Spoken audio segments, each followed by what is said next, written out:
आप सुन रहे हैं सचिन की आवाज। कहानी के सिलसिले में आज अकबर बीरबल की कहानी, जोरू का गुलाम। एक बार की बात है, राजा अकबर व बीरबल दरबार में बैठे कुछ अहम मामलों पर चर्चा कर रहे थे।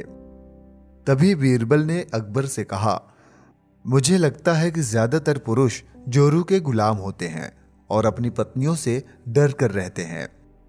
बीरबल की यह बात राजा को बिल्कुल भी पसंद नहीं आई।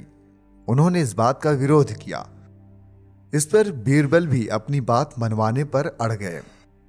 उन्होंने राजा से कहा कि वे अपनी बात को सिद्ध कर सकते हैं, मगर इसके लिए राजा को प्रजा के बीच एक आदेश जारी करवाना होगा।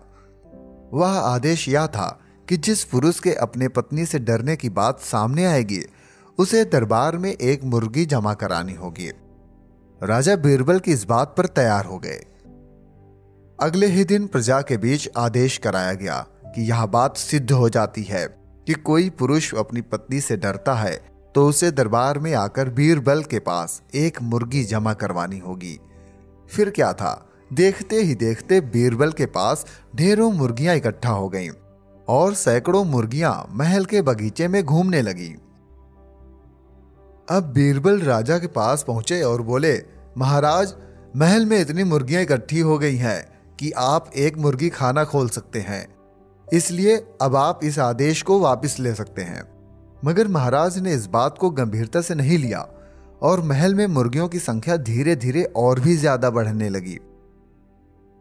इतनी अधिक मुर्गियां महल में जमा हो जाने के बाद भी जब राजा अकबर बीरबल की बात से सहमत नहीं हुए, तो बीरबल ने अपनी बात सिद्ध करने के लिए एक नया उपाय निकाला।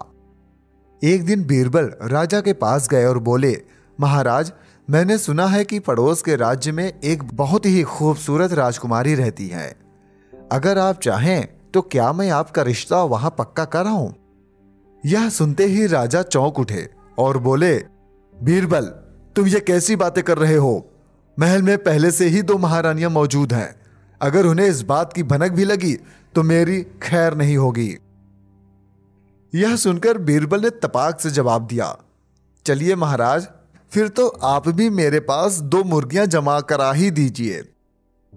राजा बीरबल का ऐसा जवाब सुनकर शर्मा गए और उन्होंने अपना आदेश उसी वक्त वापस ले लिया। अकबर बीरबल की इस कहानी से हमें यह शिक्षा मिलती है कि बातों की चतुराई से हम किसी भी बात को मनवा सकते हैं। जरूरत है तो बस बीरबल की तरह चतुराई से अपना पक्ष रखने की।